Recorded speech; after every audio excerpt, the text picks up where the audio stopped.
Hey, what's going on, guys? Acting Relic here, and welcome to the Companions Reflection Cast.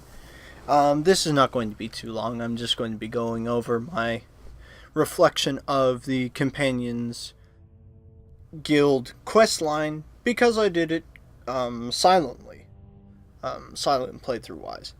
So, overall structure, first off. The Companions questline is much more like it is the restructure of the why is this hard? Fighters Guild. That's what it is. It is the restructure of the Fighters Guild questline, and it's a pretty good restructure. From Oblivion's Fighters Guild questline, which was much more about completing operations and then going into a little bit of story of tracking down a rival guild, essentially, and exploiting both how they were operating and the evils. Deep-seated lore with the history of the companions, with the heroes of Jorrvaskr and the Codlac and stuff like that. And you even meet the great hero in Sovngarde. And there's a lot more. It's a much better designed versus structure where your opponent is not so much an opposing guild, it is much more of a anti-Semitic group that hates the werewolf clan, so they hunt you down and try to eliminate you. It's a much stronger point to have as your main plotline. And it almost eliminates most of the work that you actually have to do, because to get to Harbinger class, which is the final quest point in the Companions line, you only have to do really 2 work quests, and then everything else is part of the plot line, which I think is a lot better than the Fighters Guild, even though the Fighters Guild was much more designed like a you work to get gold quest. I didn't really invest myself in the story, whereas here I felt much more invested and more attuned with what was going on. Character-wise, so you have all the members of the guild. They all are kind of generic Nord characters. They're mostly all there because fighting. We're Nords. That's what we do. Mainly because you're dealing with Vilkas and his brother Farkas, and they both have sort of the. Vilkas is a little smarter, and Farkas is not, but they're very cookie-cutter, generic hero Nord people. And even Aelia, the Huntress, is generic female, uppity character type. And even Codlac. I don't know, I just don't like him that much. He didn't really click with me, and you don't interact with him that much. Mostly you're working for Farkas or Vilkas or Aelia. The only time you ever have to talk to Codlac is the very first time you enter, and when he sends you to go kill the Glenmore witches. That's all it is. And in from that, you aren't very invested when he's killed off. I didn't really. It was more of a surprise, like, oh, okay, I guess another quest. We have the motivation to go kill the Silver Hand, yeah. Why was there not just simply motivation at the beginning of the game when they tried to kill us because we're werewolves? I don't know. Anyway, pieces inherited from this questline. First off, powers. Learning the werewolf ability is really cool. It is the one of 2, now that Dawnguard is out, where you can transform into a fully fledged vampire, and there's the skill tree going with that. I did not actually know about the skill tree with the werewolf.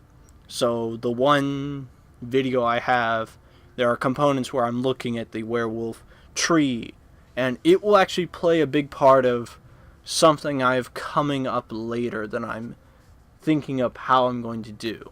I did not know about that, and that is actually a really good way that by killing people, you inherit points to spend on that.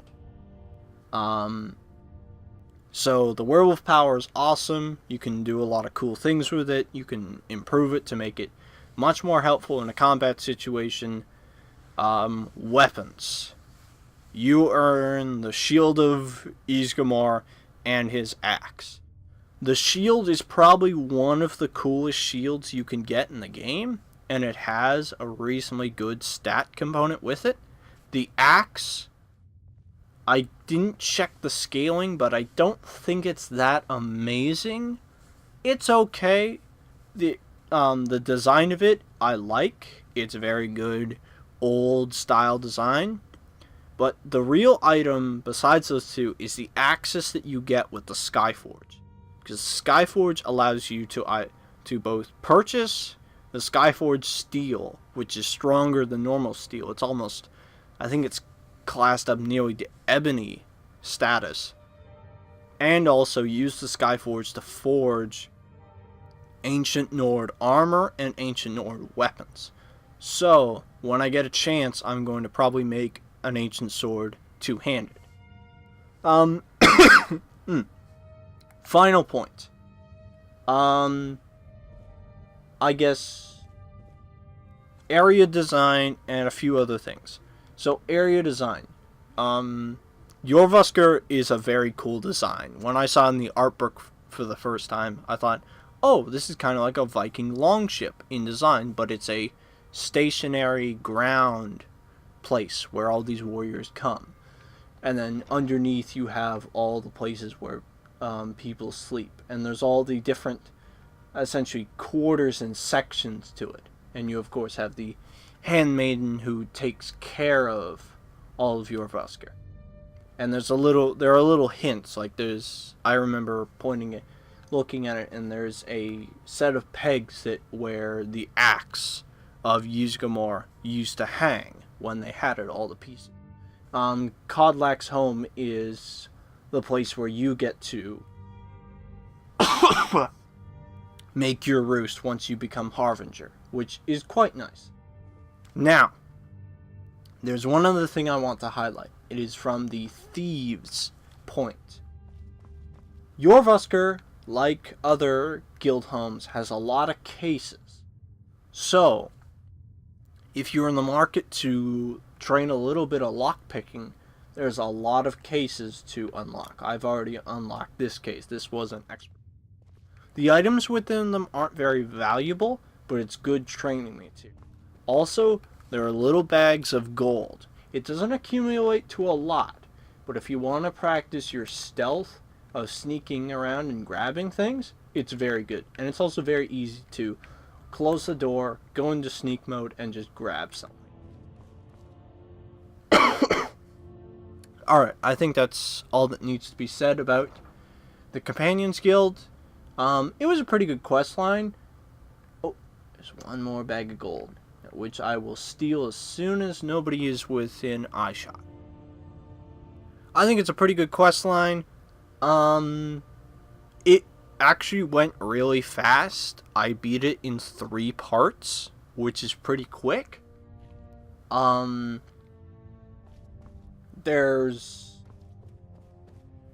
also a lot of post work that you can do with it, because you can get continuous jobs from all the people and earn money that way. It's not a lot, but it helps. And plus, once you get to the highest category, which is go hunt down dragons, that gives you a decent chunk of change and earns you the respect of those particular ones. Anyways, I think I'll cut it off there. See you guys next time.